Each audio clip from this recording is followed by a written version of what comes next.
Hello guys story में दिखाए गए सब कैरेक्टर और जगह इमेजिनेशन है, काल्पनिक रूप से एक स्टोरी इमेजिनेशन है और स्टोरी को मनोरंजन के लिए बनाया गया है। इससे किसी भी भावनाओं और लोगों को ठेस नहीं पहुंचती है। चलो शुरू करते हैं स्टोरी। मुझे पता है कायरा और नीसा कौन है। अब आगे। वही रात को सब डिनर कर रहे थे। केट सबको सर्व कर रही थी और उसने केट चुपके से ऋषभ और विशाल की पानी में एक काले रंग का पाउडर मिला दिया था और फिर अपने हाथों को घुमाया और उसके हाथ से येलो कलर की रोशनी निकली जिससे पानी का रंग नॉर्मल हो गया। ऋषभ, कायरा और विशाल नीसा एक साथ बैठी थी। कुछ देर बाद सब डिनर कर लेता है और डिनर करके ऋषभ और विशाल स्टडी रूम में चला जाता है और कायरा और नीसा केट को हेल्प करने लगती है। केट कुछ सामान लेकर किचन में जाती है। केट के किचन में जाते ही कायरा नीसा से पूछती है, नीसू तू श्योर है कि ये ऋषभ ओबरॉय ही है? नीसा, 100% श्योर हूँ। कायरा, तो इन्होंने हमें किडनैप क्यों किया? इनके पास तो पहले से ही इतना सारा पैसा है। नीसा, पता है कायू तेरे जैसे लड़कियों की वजह से ही हम लड़कियों की नाम खराब हो रही हैं।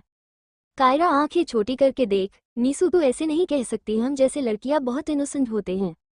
नीसा मुंह बिगाड़, हाँ तू कुछ ज्यादा ही इनोसेंट है जिसकी कीमत मुझे हर बार चुकानी पड़ती है। फिर कायरा को समझते हुए, बुद्धू इनके पास पहले से इतने सारे पैसे हैं, ये पूरे इस दुनिया की राजा है, तो ये हमें पैसों के लिए क्यों किडनैप करेगा? कायरा, तो किस लिए किया किडनैप? नीसा कुछ सोचते हुए, शायद हमें मारने के लिए। कायरा आंखें बड़ी बड़ी करके, मारने के लिए? पर हमने क्या किया, हमें क्यों मारेगा? नीसा उसे घूरते हुए, तूने क्या किया? कल रात तूने उन बॉडीगार्ड से क्या क्या कहा था, तुझे याद है? उसी का बदला लेना चाहता है ये।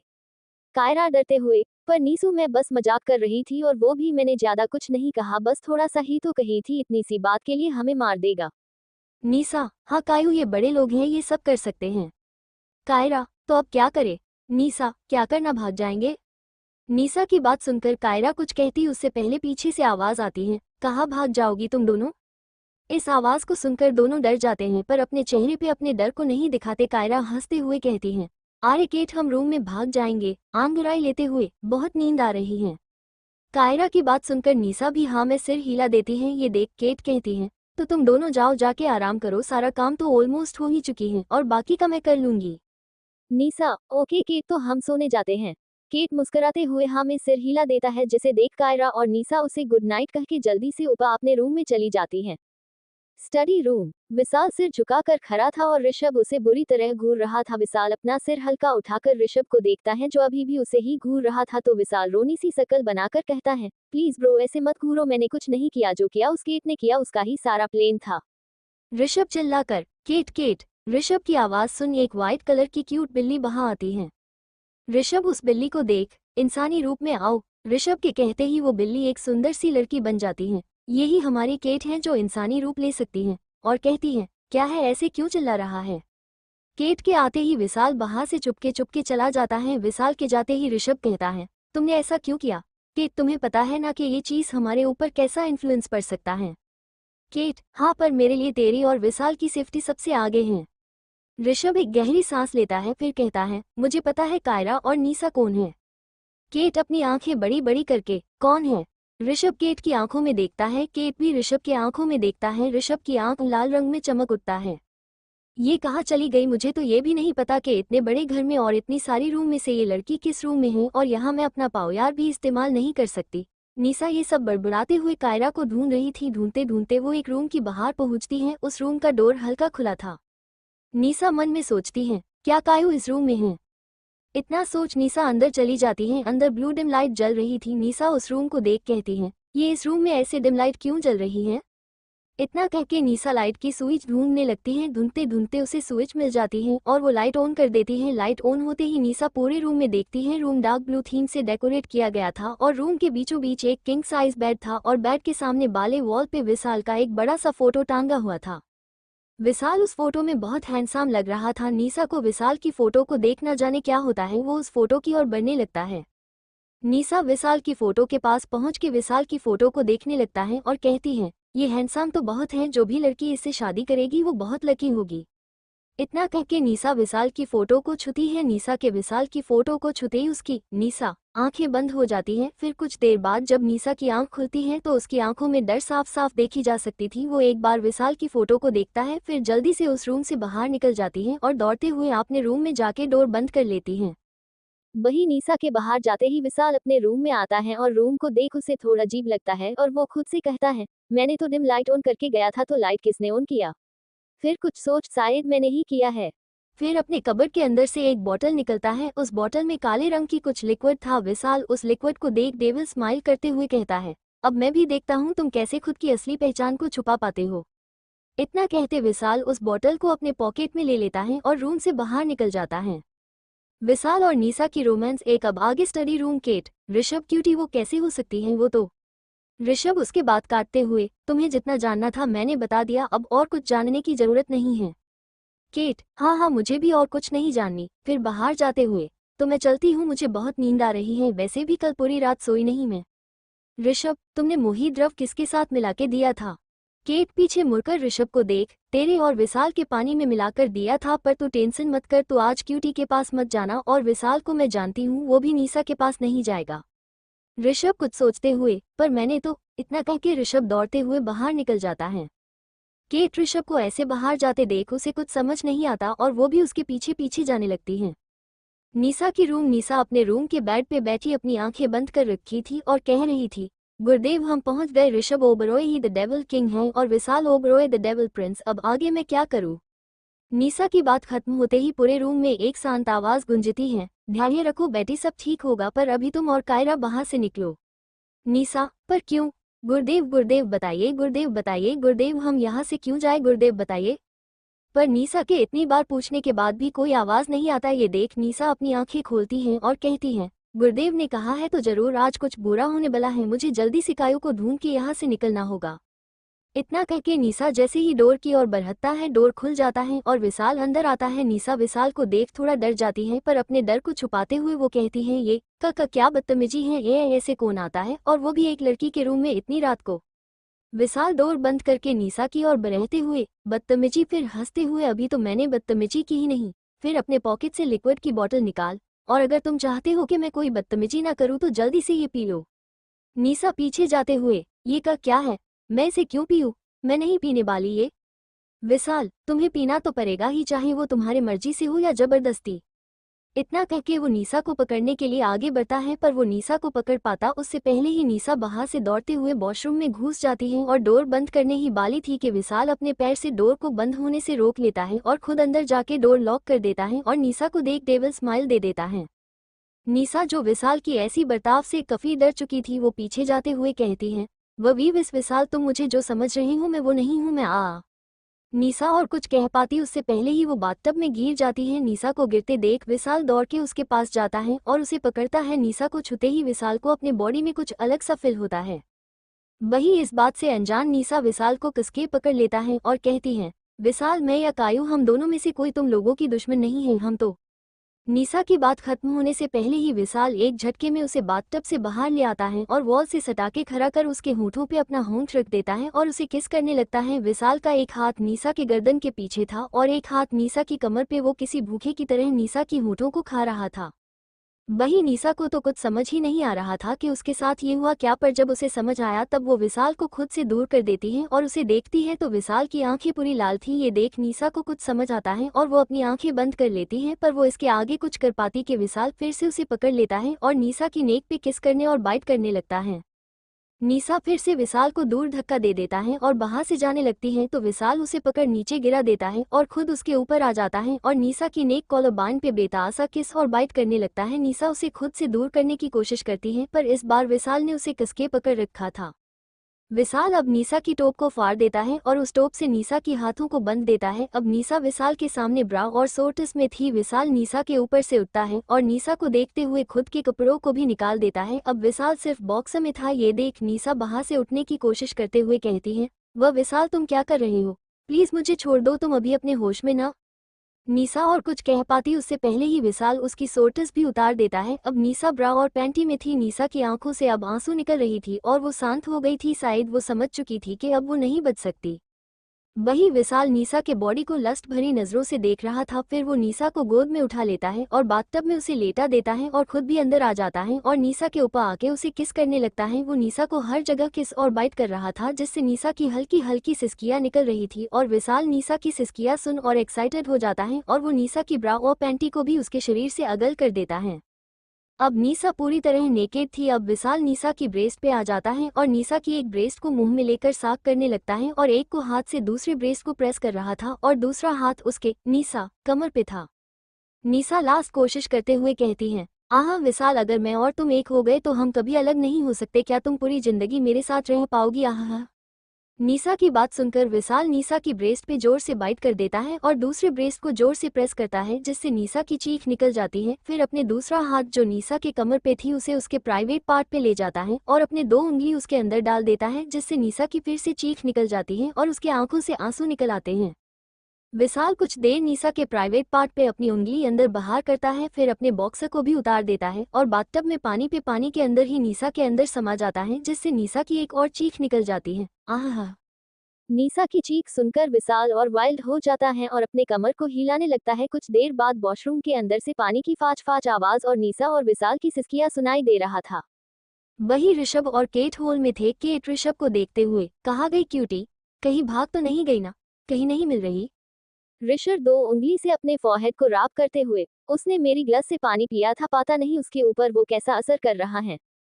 केट, हाँ, और अगर उसके ऊपर भी तेरे और विशाल की तरह द्रव का असर हो तो, और अगर उसे किसी लड़के ने छू ल। केट की बात खत्म होने से पहले ही ऋषभ उसके गले को पकड़ लेता है और गुस्से में कहता है, वो मेरी है और उसे कोई और नहीं छू सकता।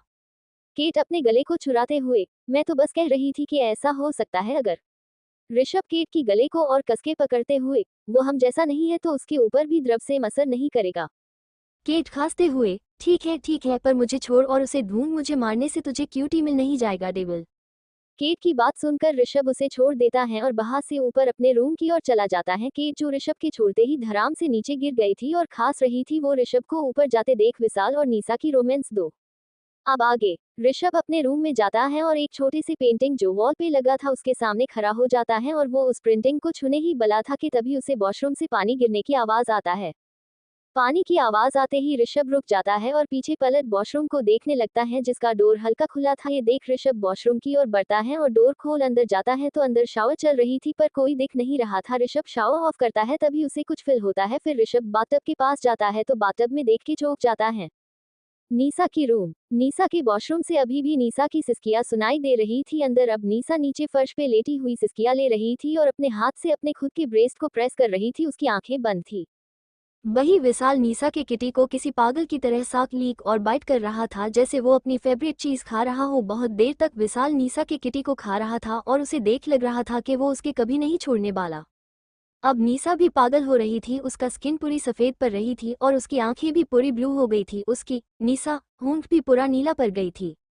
नीसा अपने पावर को यूज कर विशाल को खुद से दूर करती है, जिससे विशाल कुछ दूरी पर जाके फर्श पे गिर जाता है। विशाल की होठों पे ब्लड लगा था और उसकी आंखें पूरी लाल थी। विशाल अपने होठों से ब्लड को बड़े ही सेक्सुअल तरीके से अपने जीभ से चाट लेता है और नीसा को देखने लगता है।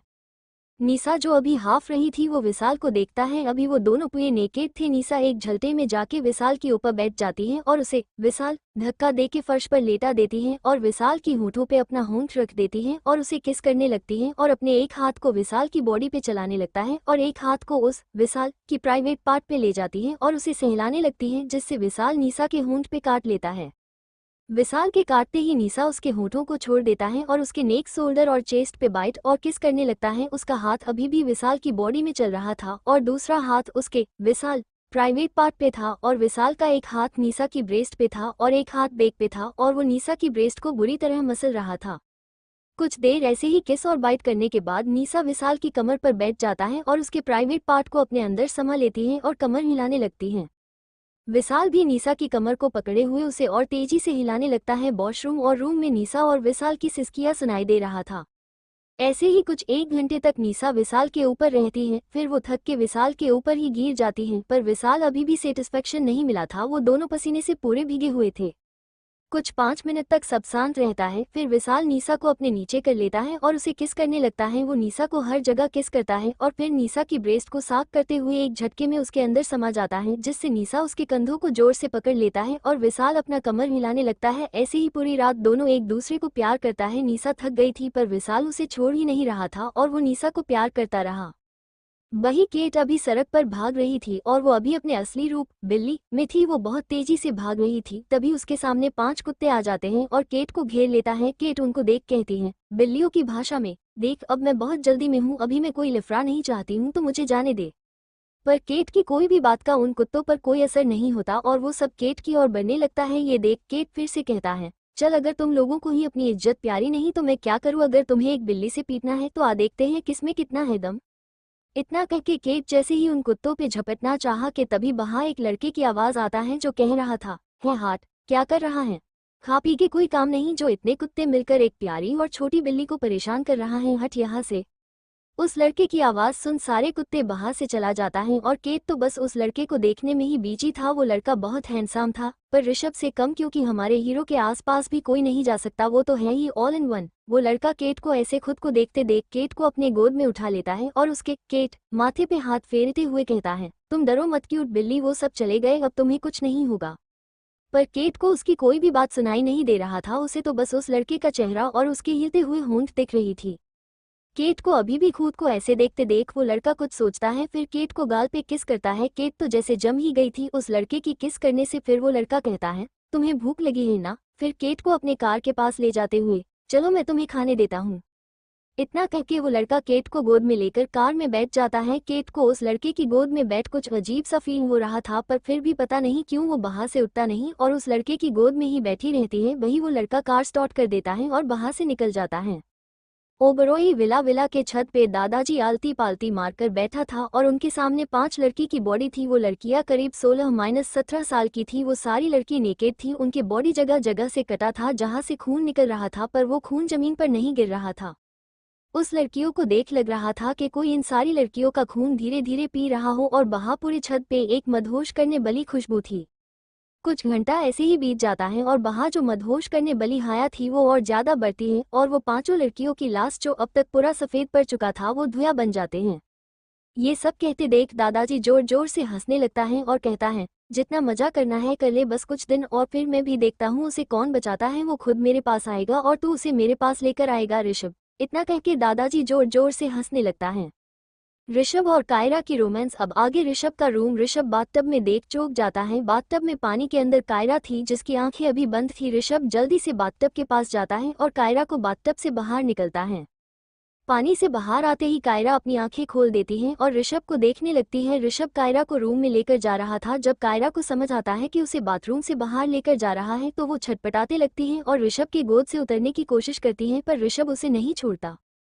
बहुत कोशिश करने के बाद भी जब ऋषभ कायरा को नहीं छोड़ता तो कायरा रोते हुए कहती है, प्लीज मुझे पानी में जाने दो, बाहर मुझे बहुत गर्मी लग रही है और मेरी बॉडी भी जल रही है, प्लीज मैं जल जाऊंगी। पर कायरा की बातों का ऋषभ पर कोई असर नहीं होता और वो कायरा को ले जाकर बेड पर लेटा देता है। ऋषभ के कायरा को बेड पे सुलाते ही कायरा उठने की कोशिश करती है। कायरा को उठते देख ऋषभ उसे पकड़ लेता है। ऋषभ कायरा को पकड़ते वक्त कायरा के ऊपर झुका था और कायरा भी उठने की कोशिश कर रही थी और इसी बीच ऋषभ का होंठ कायरा की होंठों से टच हो जाता है और ऐसा होते ही कायरा शांत हो जाती है और ऋषभ के कुछ समझने से पहले ही ऋषभ की शर्ट को पकड़ अपने ऊपर खींच लेता है और ऋषभ के होंठों पे अपना होंठ रख उसे किस करने लगती है। ऋषभ जो कुछ समझ ही नहीं पाया कि क्या हुआ, वो कायरा के किस करने से और कुछ समझने की स्थिति में भी नहीं रहा और वो भी कायरा को किस करने लगा। कायरा को किस करना नहीं आता था, वो बस ऋषभ के होंठों को लॉलीपॉप की तरह चूस रहा था। कायरा की हरकत देख ऋषभ कायरा से थोड़ा दूर होता है। ऋषभ के दूर होते ही कायरा ऋषभ को अपनी ओर खींचने लगती है। ये देख ऋषभ कायरा की दोनों हाथ अपने एक हाथ से पकड़ लेता है और दूसरे हाथ से कायरा की चीख को पकड़ कहता है, आई नो कि तुम्हें अभी क्या चाहिए, पर मैं अभी तुम्हारे साथ कुछ नहीं करना चाहता हूँ क्योंकि अभी तुम अपने होश में नहीं हो, बट यू डोंट वरी, कल हम ये सब करेंगे, अगर तुम्हारी मर्जी ना भी हो तो भी करेंगे, पर आज नहीं, तो तुम चुपचाप यहाँ रहो, मैं अभी आया। इतना कह के ऋषभ कायरा को छोड़ देता है और बेड से उठने लगता है, पर कायरा फिर से ऋषभ को पकड़ लेता है और कहती है, प्लीज हेल्प मी, मुझे तुम्हारी जरूरत है प्लीज। ऋषभ खुद को छुड़ाते हुए, हाँ मैं तुम्हारे हेल्प ही करने जा रहा हूँ, बस मुझे कुछ टाइम दो।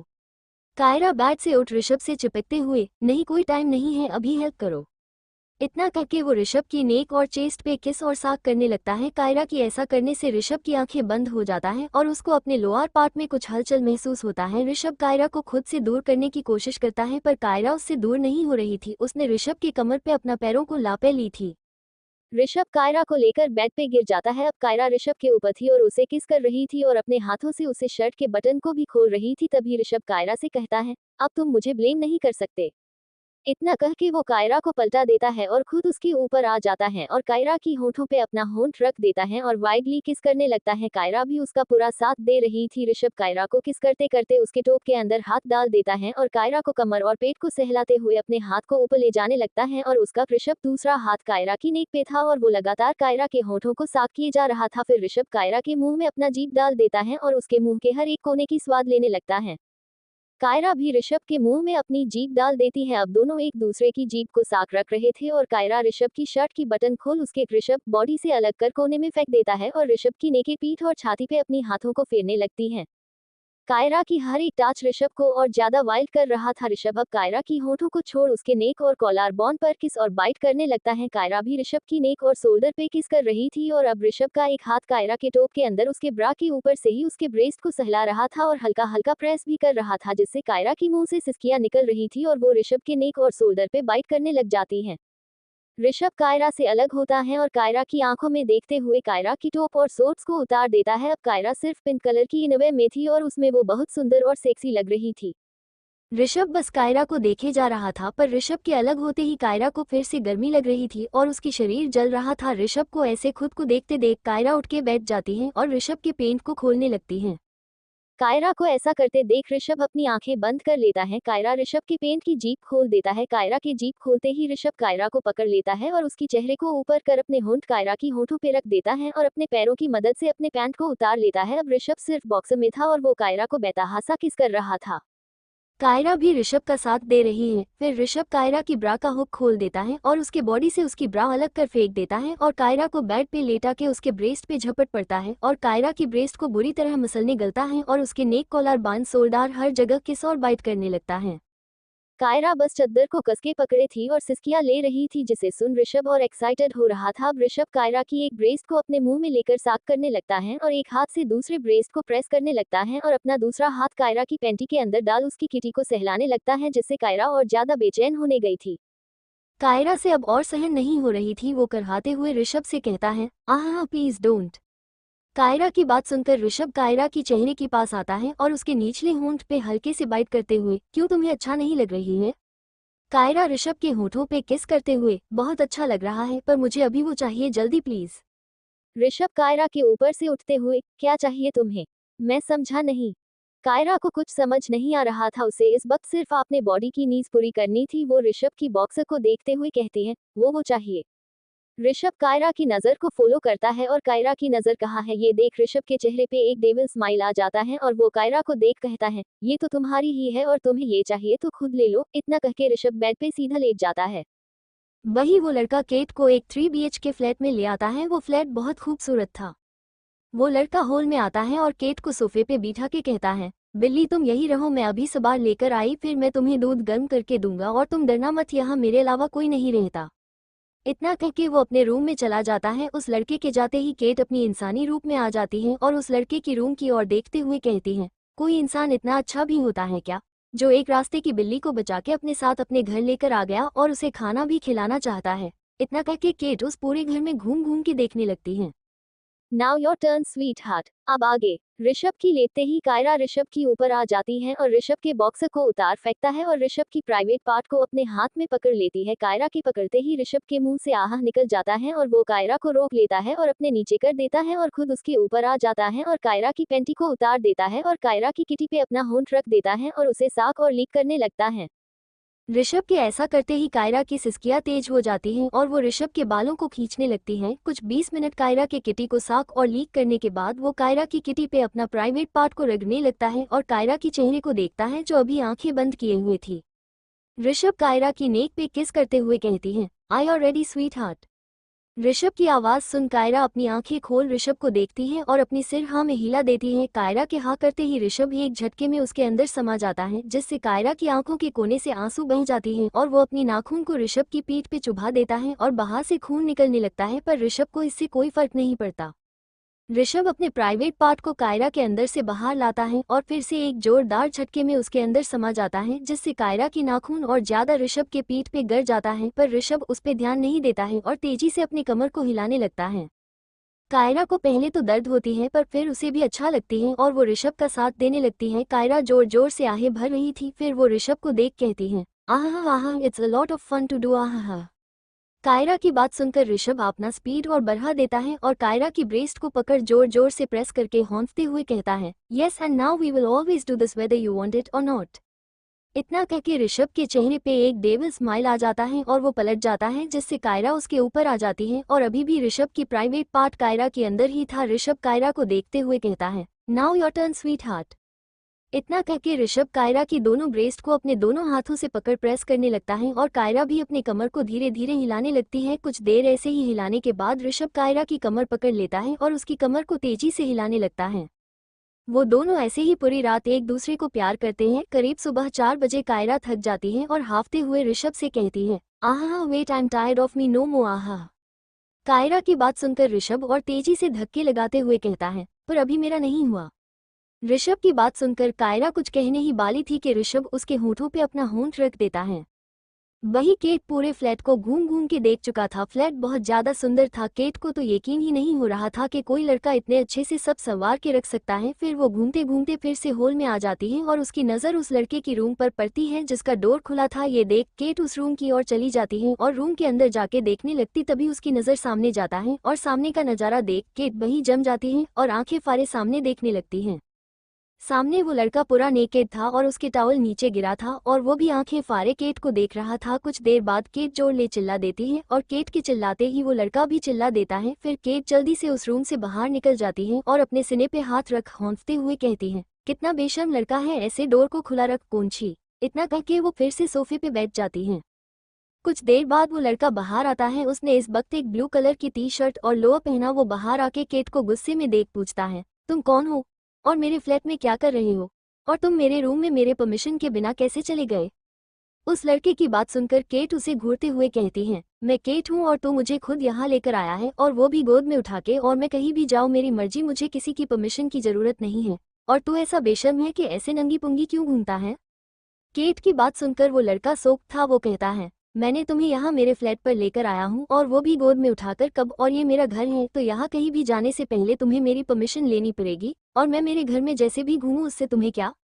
केट, हाँ तू ही लेकर आया है मुझे और खाने देगा, ये कह के सोफे की ओर इशारा करके यहाँ बैठा के गया था। लड़का उंगली दिखा के, बकवास बंद करो, और ये कैसे बात कर रहे हो, तुम्हें तमीज नहीं है क्या। केट सोफे से उठ उस लड़के को उंगली दिखाते हुए, देख तू मुझे तमीज मत सिखा, अगर दूध नहीं पिलाना है तो कह दे, वैसे भी मेरा डेविल मुझे बहुत सारा दूध देता है। इतना कहके डोर के पास जाके डोर खोलते हुए, क्या सोचा था कि ये अच्छा इंसान है, पर ये तो पहचान से ही मना कर रहा है, वैसे भी मैं उतनी लालची बिल्ली नहीं हूँ।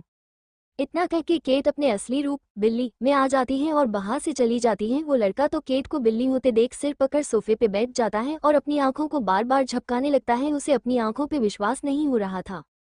आरबी हाउस अभी सुबह के 7 बजे थे, पर अभी भी ऋषभ कायरा को नहीं छोड़ा था। अभी कायरा ऋषभ की ऊपर थी और ऋषभ जबरदस्ती उसके कमर को स्पीड में हिला रहा था। कायरा की आंखों से आंसू गिर रही थी। फिर ऋषभ कायरा को अपने नीचे कर लेता है और धक्के लगाने लगता है। कुछ 20 मिनट बाद ऋषभ 2-3 जोर जोर की धक्के देके कायरा के ऊपर ही गिर जाता है और लंबी लंबी सांसें लेने लगता है। अभी भी ऋषभ कायरा के अंदर ही समाया हुआ था। दोनों ही पूरी तरह पसीने से भीगे हुए थे। कायरा बहुत ज्यादा थकी हुई थी, इसलिए वो कुछ मिनट में ही नींद की आगोश में चली जाती है। कुछ देर बाद ऋषभ कायरा से अलग होता है और कायरा के पास लेटते हुए कायरा की चेहरे को देखता है और कायरा की माथे पे किस कर कहता है, मुझे पता था कि तुम ही वो हो, तुम ही मुझे और मेरे डिजायर को सैटिस्फैक्ट कर सकते हो। इतना कह के ऋषभ कायरा को हक कर लेता है और अपनी आंखें बंद कर लेता है। कुछ देर बाद ऋषभ भी नींद की आगोश में चला जाता है। नीली परी अब आगे नीसा की रूम। नीसा की नींद सुबह 8:30 बजे खुलती है। तो पहले तो वो खुद के ऊपर किसी भारी चीज को फील करती है और जब वो हिलने की कोशिश करती है तो अपने बॉडी और सबसे ज्यादा अपने लोअर पार्ट में दर्द महसूस करती है। ये सब फील कर नीसा थोड़ा सिर ऊपर कर अपने ऊपर देखती है तो उसके ऊपर विशाल था जो उसके ब्रेस्ट पे सिर रख सो रहा था और वो दोनों ही अभी नेकेड था। ये देख नीसा पहले तो घबरा जाती है, पर फिर वो सब याद करती है। सब याद आने के बाद नीसा के आंखों से आंसू बहने लगती हैं और वो एक गहरी सांस लेती हैं और धीरे से विशाल को अपने ऊपर से हटाने लगती हैं और वो जैसे ही उठने वाली थी कि विशाल उसे पकड़ लेता है और अपने नीचे कर देता है और नीसा के चेहरे को ध्यान से देखते हुए कहता है, तुम एक परी हो, नीली परी। नीसा एक फीकी मुस्कान के साथ विशाल को देखता है और कहती है, शायद थी, क्योंकि कल रात के बाद मैं एक प्योर परी नहीं रही, मैंने एक डेविल के साथ। इतना कह के कहते नीसा रुक जाती है और विशाल से नजरें फेर लेती है। नीसा के ऐसे नजरें फेरने से विशाल को अपने दिल पे कुछ दर्द सा हुआ और वो नीसा के गालों पे हाथ रख उसके चेहरे को अपनी ओर करके कहता है, मुझसे ऐसे नजरें मत फेरो, कल मैं अपने होश में नहीं था पर तुम तो थे ना, और मैं बस तुम्हें वो। नीसा विशाल की बात काटते हुए, मुझे सब पता है कि कल तुम होश में नहीं थे, पर मैं होश में नहीं था, पर मैं तुम्हें नहीं रोक पाई। अब ये सब छोड़ो, तुम्हें जो जानना था वो तुमने जान लिया ना। और एक बात में, या कायू, हम दोनों में से कोई भी तुम लोगों की दुश्मन नहीं है, और कायू को तो पता भी नहीं कि वो कौन है। विशाल, तो क्या भाभी भी परी हैं? नीसा, नहीं, कायू परी नहीं है, और वो कौन है ये मुझे भी नहीं पता। बचपन में मुझे परीलोक से इस पृथ्वी पे भेज दिया था कायू को प्रोटेक्ट करने के लिए, और तब से मैं कायू के साथ हूँ। और एक बात मुझे पता है कि सारे डेविल्स बुरे नहीं होते, कुछ डेविल्स अच्छे भी होते हैं, और मैं उन अच्छी डेविल्स को ही ढूंढ रही थी, यानी तुम दोनों को, द डेविल किंग और द डेविल प्रिंस को। इतना कह के नीसा विशाल को अपने ऊपर से धक्का देने लगती है, पर विशाल हिलता भी नहीं। ये देख नीसा चिढ़ते हुए कहती है, अब क्या चाहिए? सब तो बता दिया और अपनी बॉडी भी तुम्हें दे दिया, और क्या चाहिए? विशाल, तुम हम दोनों को क्यों ढूंढ रहे थे? नीसा, पता नहीं, मुझे बस कहा गया था कि मैं द डेविल किंग को ढूंढूं और उसके पास रहूं। इतना कहते ही नीसा विशाल को अपने ऊपर से धक्का दे देता है और फर्श से उठ के सावार के नीचे जाके सावार ऑन कर देती है। विशाल तो बस नीसा की नेकेड बॉडी ही देखे जा रहा था, फिर वो भी उठता है और नीसा के पास जाके सावार के नीचे खड़ा हो जाता है। वो दोनों कल रात से बाथरूम के फर्श पे ही सो रहा था। विशाल नीसा को कमर से पकड़ उसके कंधे पे किस करते हुए कहता है, तुम अभी भी पियो हो नीसू? विशाल की बात सुनकर नीसा विशाल को देखती है और कहती है, हाँ मैं प्योर थी, पर कल रात से पहले तक। विशाल, नहीं, तुम अब भी प्योर हो, क्योंकि तुमने सिर्फ मेरे साथ वो सब किया है और किसी के साथ नहीं, और एक के साथ फिजिकल होने से कोई अनप्योर नहीं हो जाता। नीसा विशाल को देख, पर कल जो भी हुआ उस पे तुम्हारी कोई फीलिंग्स नहीं था और तुम तो पूरी जिंदगी मेरे साथ रहने नहीं वाले, और कल रात के बाद मुझे। इतना कह के नीसा रुक जाती है और विशाल को देख कहती है, पर डोंट वरी, मैं तुम्हें कल रात के लिए ब्लेम नहीं कर रही हूँ। इतना कह के वो विशाल को देखती है। विशाल भी नीसा की आंखों में देख रहा था। ऋषभ का रूम। ऋषभ और कायरा एक दूसरे को हक करके सो रहा था, तभी ऋषभ की नींद खुल जाता है और वो अपने सीने में सिर छुपाए सो रहे कायरा को दिखता है। फिर उसके कायरा आंखों पे किस करता है और माथे पे किस करता है। इस वक्त उसके चेहरे पे कोई भाव नहीं था। वो कायरा को खुद से दूर करता है और कायरा की पेट पे अपना हाथ रख अपनी आंखें बंद कर लेता है। कुछ देर बाद अपने आंखें खोल कायरा के चेहरे को देखता है और उसे चादर से ढक देता है। फिर बेड से उठ के वॉशरूम के अंदर चला जाता है। कुछ देर बाद ऋषभ बाहर आता है और बेड पे देखता है तो कायरा अभी भी सो रही थी। ये देख ऋषभ चेंजिंग रूम में चला जाता है। कुछ देर बाद ऋषभ तैयार होके बाहर आता है और एक बार कायरा को देखता है, फिर वॉल में लगी घड़ी को देखता है जहां अभी सुबह के 10:30 दिखा रहा था। ये देख ऋषभ अपने फोन निकाल किसी को फोन करता है और कहता है, सब रेडी करो, मैं आ रहा हूँ। इतना कह के उधर की कोई बात सुने बिना ही कॉल काट कर देता है और कायरा के पास जाके कायरा की माथे पे किस कर रूम से बाहर निकल जाता है। केट अभी किचन में खाना बना रही थी। ऋषभ बाहर से जाते हुए, मैं कालीनगर जा रहा हूँ, तुम कायरा का ध्यान रखना। केट जो खाना बना रही थी वो कालीनगर सुन अपनी आंखें बड़ी बड़ी कर ऋषभ को देखते हुए, तू कालीनगर क्यों जा रहा है? तुझे पता है ना अभी बहा?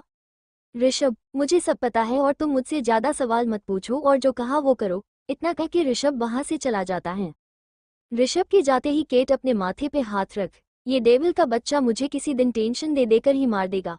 अब ये कालीनगर क्यों जा रहा है? और मैं तो इसके पीछे भी नहीं जा सकती, क्योंकि मुझे तो क्यूटी का ध्यान रखना है। केट ये सब कह ही रही थी कि तभी पीछे से कोई उसके बालों को जोर से पकड़ पीछे खींचता है और केट को फर्श पे पटक देता है। फर्श पे गिरते ही केट अपने असली रूप में आ जाती है और सामने देखने लगती है। मुझे क्या पीरियड आए हैं? अब आगे केट सामने देख फिर से अपनी इंसानी रूप में आ जाती है और अपने कमर पे हाथ रख गुस्से से कहती है, पिशाच कहीं का, तूने मुझे ऐसे फेंका क्यों? सामने विशाल भी गुस्से में खड़ा था। वो केट के पास आते हुए कहता है, जंगली बिल्ली, तूने मुझे मोही द्रव क्यों दिया? वो तो तुझे ब्रो को देना था ना।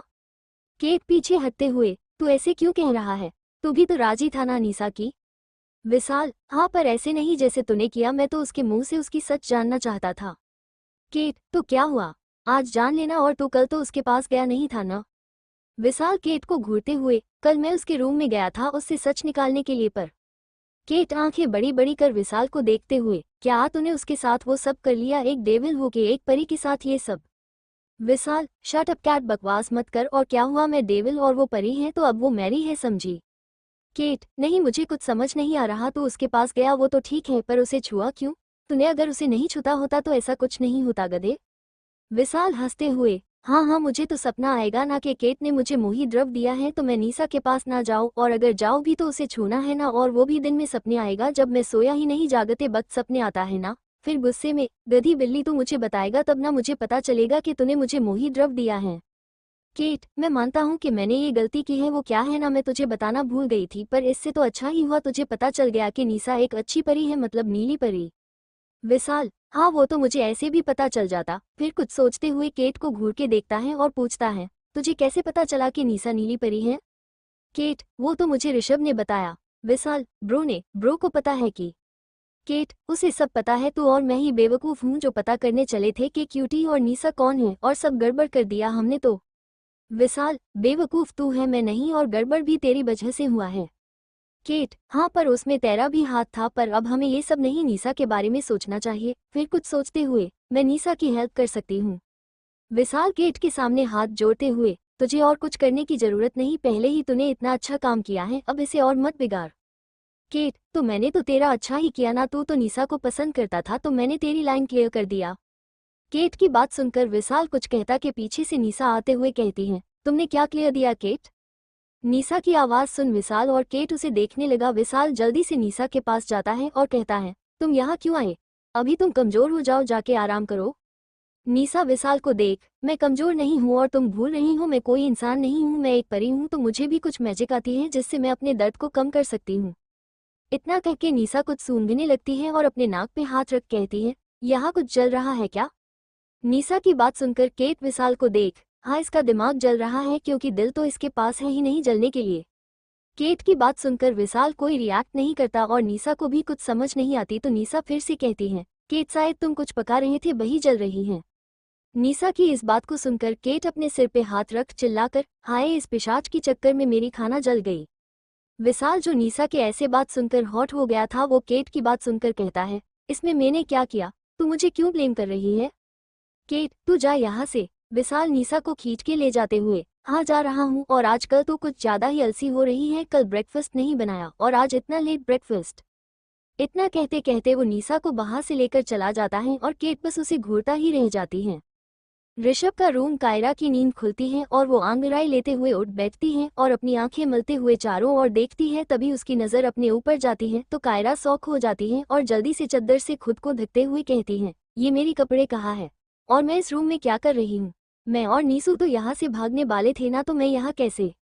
ये सब बड़बड़ाते हुए कायरा बेड से नीचे उतरती है और जैसे ही उसकी नज़र बेड पे जाती है वो और ज्यादा शॉक हो जाती है और खुद को देखते हुए कहती है, मुझे क्या पीरियड आए हैं? पर 3 दिन पहले ही तो हुआ था। फिर उसकी नज़र अपने जांघों पे और अपने किटी पे जाता है जहाँ खून के धब्बे थे। ये देख कायरा का सिर चकराने लगती है, पर वो खुद को संभल लेती है और जल्दी से वॉशरूम में चली जाती है। वही विशाल नीसा को खींचकर एक रूम में ले जाता है और उसे जबरदस्ती बेड पे बैठा देता है और खुद घुटनों के बल बैठ जाता है। नीसा विशाल को देखते हुए, ये तुम क्या कर रहे हो और मुझे यहाँ क्यों लेकर आए हो? अब तो मैं अकायू हम में से कोई यहाँ से भाग नहीं रही, तो और मुझे कायरा को भी नींद से उठानी है, वो शायद अभी भी सो रही है। विशाल बस नीसा को देखे जा रहा था और फिर कहता है, तुमने अपनी पावर का इस्तेमाल क्यों किया? तुम्हें तो पता है ना कि परी अपने पावर को अपने लिए इस्तेमाल नहीं कर सकती, इससे तुम्हें पनिशमेंट मिल सकती है। नीसा, वैसे भी मुझे पनिशमेंट मिल चुकी है और अब मुझे नहीं लगती इससे भी बड़ी मेरे लिए कोई पनिशमेंट हो सकती है। विशाल आंखें बड़ी बड़ी कर, क्या?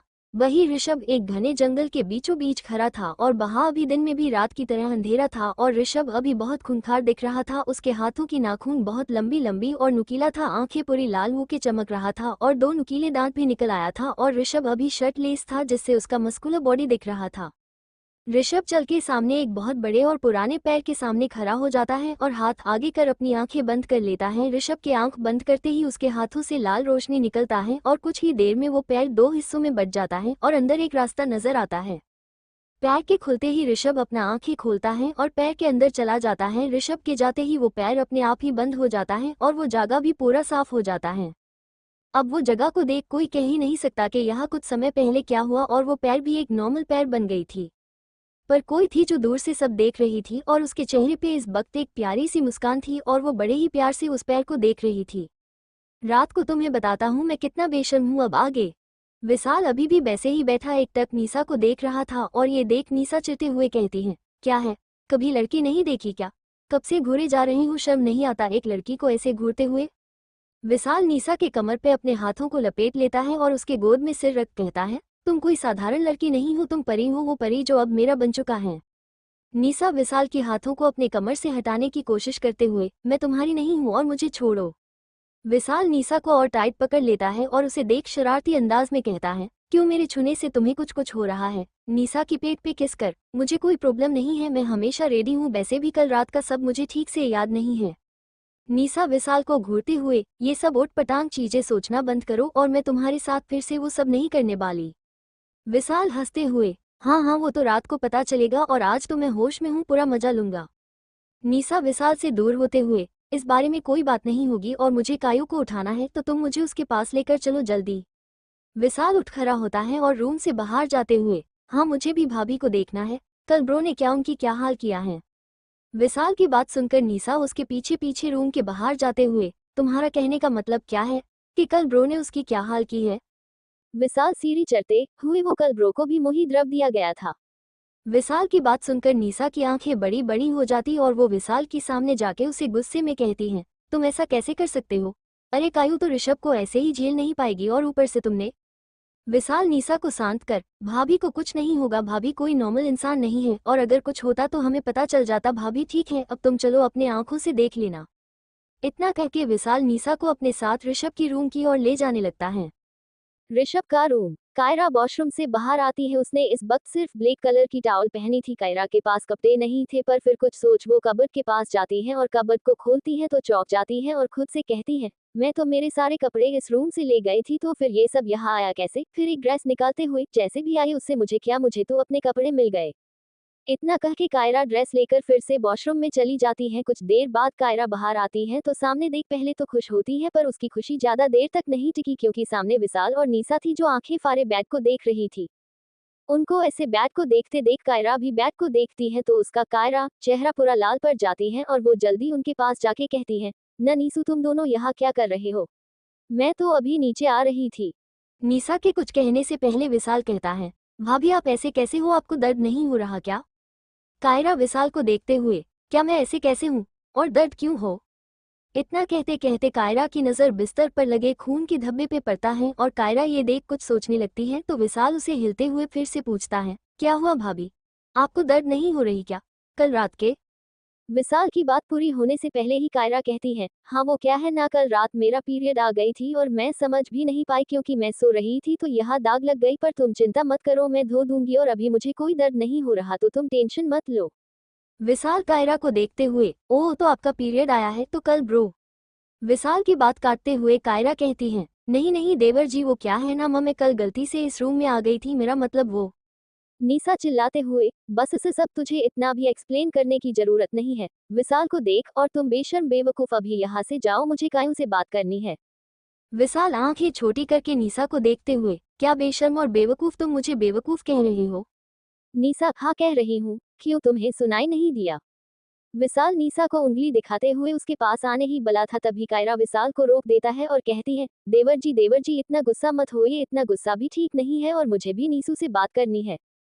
विशाल कायरा को देख, ओके भाभी मैं जा रहा हूँ। इतना कह के विशाल निशा को देखता है और मन में कहता है, रात को तुम्हें बताता हूँ मैं कितना बेशर्म हूँ। और रूम से बाहर जाते हुए, मुझे ब्रो से बात करनी होगी, कल ब्रो किसके साथ था, अगर भाभी के साथ कुछ नहीं हुआ तो मुझे कुछ नहीं समझ आ रहा। विशाल ये सब मन में सोचते हुए नीचे चला जाता है। वही रूम में निशा कायरा को घूर रहा था और कायरा इधर उधर देख रही थी, तभी निशा गुस्से में पूछती है, तू इस रूम में क्या कर रही है? ये तो ऋषभ का रूम है ना, और तू मुझे विशाल की तरह बेवकूफ नहीं बना सकती। ये जो खून की धब्बे है ये तेरी पीरियड के नहीं है, क्योंकि 8 दिन पहले ही तेरी पीरियड आई थी और इतनी जल्दी फिर से कैसे? और अगर पीरियड आई थी भी तो बिस्तर की ऐसी हाल कैसे हुई? एक या दो इंसान की सिर्फ नॉर्मली सोने से तो बिस्तर की ऐसी हाल नहीं होगी। निशा की इतनी बातें सुनकर कायरा की सिर चाकरा रही है, वो अपने माथे पे हाथ रख निशा को देखने लगती है। वही एक बहुत ही खूबसूरत सा जगह जहाँ चारों हरियाली थी और उसी के बीचों बीच एक बहुत ही खूबसूरत सा महल, उस महल के चारों ओर बहुत से रंग बिरंगी तितलियां थी जो उन फूलों की चारों ओर घूम रही थी।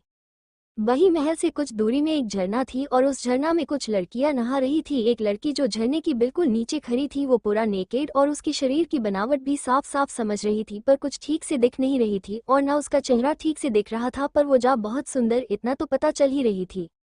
वही एक लड़की जिसकी कपड़े देख दासी लग रही थी वो कहती है, राजकुमारी आप आज पृथ्वी लोक गए थे ना? उसकी बात सुनकर दूसरी दासी कहती है, हाँ राजकुमारी आज पृथ्वी लोक गए थे और शायद वहाँ राजकुमारी को अपने राजकुमार मिल गया है, इसीलिए तो राजकुमारी वहाँ से आने के बाद से बहुत खुश हैं।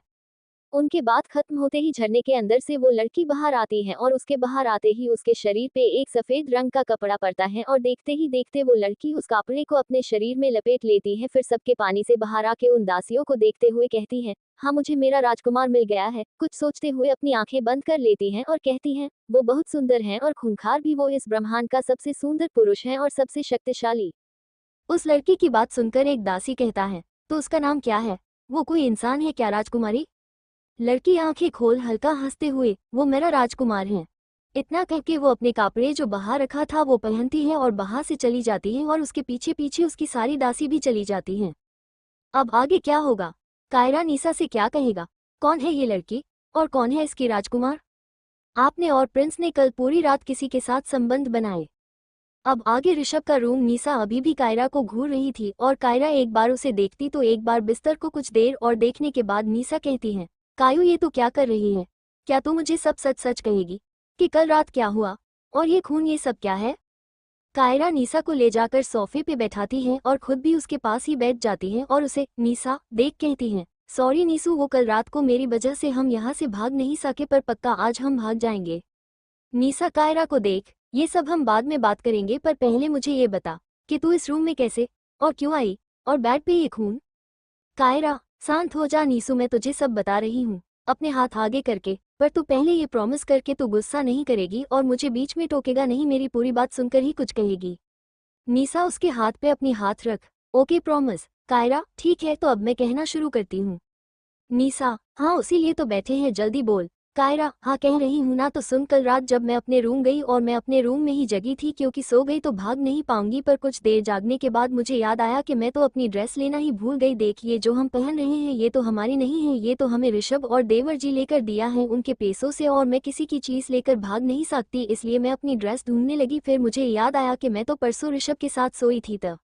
कायरा के और कुछ कहने से पहले ही नीसा चिल्लाते हुए, क्या तू ऋषभ के साथ परसों ही सो चुकी है और वह? कायरा नीसा को शांत करते हुए, नहीं नीसू तू गलत सोच रही है, ऐसा कुछ नहीं हुआ, हम दोनों बस एक साथ सोए थे, हमारे बीच कुछ नहीं हुआ और तू मेरी पूरी बात सुन, फिर जो कहना होगी कहना। नीसा शांत होके, ठीक है बोल। कायरा फिर से कहना स्टार्ट करती है, तो मैं कहा थी। नीसा तू ऋषभ के साथ मतलब? कायरा हाँ हाँ याद आ गई, तो फिर मैं परसों इस रूम में थी तो। नीसा तू आगे बोल, तू इस रूम में कल क्यों आई थी? कायरा हाँ वो ही तो बता रही हूँ, वो मैं अपना ड्रेस लेने आई थी क्योंकि मेरी ड्रेस इसी रूम में थी। नीसा फिर कायरा, फिर मैं पूरे रूम में ढूंढा पर मेरा ड्रेस मुझे कहीं नहीं मिली, फिर मैंने सोचा शायद वॉशरूम में हो तो मैं वॉशरूम से ढूंढने गई, पर पता नहीं क्यों वॉशरूम बहुत ज्यादा गर्म थी और मुझे भी बहुत गर्मी लग रही है और मेरी गर्मी बढ़ ही रही थी, तो मैं थोड़ा पानी से हाथ मुंह धोने का सोची और जब मैंने पानी को छुआ उसके बाद मुझे कुछ याद नहीं। फिर जब मेरी नींद खुली तो मैं इस बेड पे अकेली सो रही थी और मेरे शरीर में एक भी कपड़ा नहीं था और ये खून देख मुझे लगा कि मुझे पीरियड आए हैं, पर मैं गलत हूँ, मुझे पीरियड नहीं आए हैं और ये क्या है मुझे कुछ समझ भी नहीं आ रहा है। कायरा की सारी बात सुनकर नीसा का चेहरा गुस्से से लाल हो गई थी और वो कायरा को देख कुछ कहती, इतने में वहां केट आ जाती है और कहती हैं, चल दोनों बाद में बात करना, पहले ब्रेकफास्ट कर ले, बहुत देर हो गई आज तो। कायरा अपने पेट पकड़, हाँ जल्दी चलो मुझे भी बहुत भूख लगी है। इतना कह के कायरा उठ खड़ी होती है और नीसा को भी उठा के खींच के बाहर ले जाती हैं। कालीनगर एक बड़े से महल जो दिखने में बहुत ही डरावना था, वहाँ पूरा अंधेरा था। वहीं उस महल के एक कमरे में एक 55 साल का आदमी बिस्तर पे लेटा था और उनके बिस्तर के चारों ओर 4-5 लड़की खड़ी थी, वो सारी लड़कियां काले कपड़े पहनी थी। वहीं उस आदमी के पास एक 48 साल की औरत भी बैठी थी। तभी उस रूम में एक लड़का आता है और उस आदमी का पैर छूता है, पर उस लड़के को देख वो औरत बिस्तर से उठ खड़ी हुई और उस लड़के को देखते हुए, तुम यहाँ क्यों आए हैं? वो तुम्हें पता है ना ये जगह अभी तुम्हारे लिए सुरक्षित नहीं है, तो तुम यहाँ क्यों आए? वो लड़का, ये मेरा राज्य है और मैं यहाँ का किंग, मुझे यहाँ कोई कुछ नहीं कर सकता और अगर करना चाहे भी तो मैं कर नहीं पाएगा। औरत, ऋषभ ऐसे अपने ऊपर गुरूर मत करो, क्योंकि अहंकार सबको उसके अंत की ओर ले जाता है। ऋषभ, मैं अहंकार नहीं कर रहा माँ, मैं बस सच्चाई बता रहा हूँ और यहाँ मैं बाबा को देखने आया हूँ, मैं बाबा को देख चला जाऊंगा यहाँ से। इतना कह के वो उस आदमी के पास बैठ जाता है और उस आदमी का एक हाथ पकड़ उनके चेहरे को देखते हुए, आप फिक्र मत करना बाबा, मैं बहुत जल्द उसे ढूंढ निकालूंगा और आपको भी मैं ठीक कर दूंगा। ऋषभ अपने बाबा के हाथों में हाथ रख उनसे बातें कर रहा था और उसकी माँ उन दोनों को देख रहे थे। उनके चेहरे पे कोई भाव नहीं थी कि तभी एक लड़का जो सिर्फ एक काले धोती पहना हुआ था और दिखने में भी कभी भयानक था, वो पहले ऋषभ के आगे सिर झुकाता है और वैसे ही सिर झुकाए कहता, आपको महागुरु बुला रहा है। उस लड़के की बात सुनकर ऋषभ सिर हिला देता है और किसी से कुछ ना कह ही उस कमरे से बाहर चला जाता है। कुछ देर बाद एक कमरे के सामने ऋषभ खड़ा था। वो उस कमरे के अंदर जाता है तो अंदर एक 30-35 साल का आदमी है, बैठा कोई किताब पढ़ रहा था। ऋषभ उस आदमी के पास जाके, आपने मुझे बुलाया गुरुजी। ऋषभ की आवाज सुन वो आदमी उसे देखता है और अपनी किताब को साइड रख ऋषभ को बैठने का इशारा करता है तो ऋषभ बैठ जाता है। ऋषभ के बैठते ही वो महागुरु कहता है, आप कल रात कहाँ थे और क्या कर रहे थे? उनकी बात सुनकर ऋषभ की आंखें सख्त हो जाता है और वो महागुरु के आंखों में देखते हुए, आपको उससे कोई मतलब नहीं होना चाहिए और जिस लिए बुलाया है वो कहिए। महागुरु, आपने ने और प्रिंस ने कल पूरी रात किसी के साथ संबंध बनाए। ऋषभ वहां से उठते हुए, हाँ तो उसमें गलत क्या है, और अगर आप मुझे ये सब कहने के लिए बुलाया है तो मैं जा रहा हूँ। इतना कह के ऋषभ जाने लगा तो महागुरु उसे रोकते हुए, रुक जाओ, कल पूर्णमासी की रात था और कल तुमने और प्रिंस ने संबंध बनाकर ठीक नहीं किया, बहुत बड़ी गलती कर दी। महागुरु की इस बात को सुनकर ऋषभ रुक जाता है और पीछे मुड़कर उनको देखने लगता है। अब आगे क्या होगा? ऋषभ के बाबा को क्या हुआ है? और ऋषभ किसे ढूंढने की बात कर रहा था? श्राप। अब आगे सबने ब्रेकफास्ट कर लिया था और कायरा, नीसा और विशाल एक साथ बैठा था। केट वहां नहीं थी। कायरा कुछ सोचते हुए, वैसे देवर जी। कायरा के देवर जी कहते ही नीसा उसे घूर के देखती है और कहती है, ये तेरे देवर नहीं है और ना कभी बनेगा, इसका नाम विशाल है तो इसे विशाल कह के ही बुला। कायरा, ठीक है तो मैं विशाल ही कहूंगी, वो क्या है ना, आदत हो गई थी, पर कोई बात नहीं, मैं अपनी आदत बदल लूंगी। विशाल, देखो जो चाहे जो भी बदले पर मैं आपको भाभी ही कहूंगा, आप मेरे भाभी ही हैं। नीसा विशाल को घूरते हुए, हाँ तुम्हारे भाई ने तो इसे ढोल बजा बजाकर शादी की है। विशाल नीसा को देख कुछ कहने ही वाला था कि तभी कायरा कहती है, देवर जी मेरा मतलब विशाल जी, वो क्यूट बिल्ली कहाँ है? विशाल चौंकते हुए, क्यूट बिल्ली? कौन सा क्यूट बिल्ली भाभी? कायरा, वही व्हाइट कलर की पीली आंखें क्यूट दिखने वाली बिल्ली। विशाल कुछ याद करके, वो जंगली बिल्ली और क्यूट आप।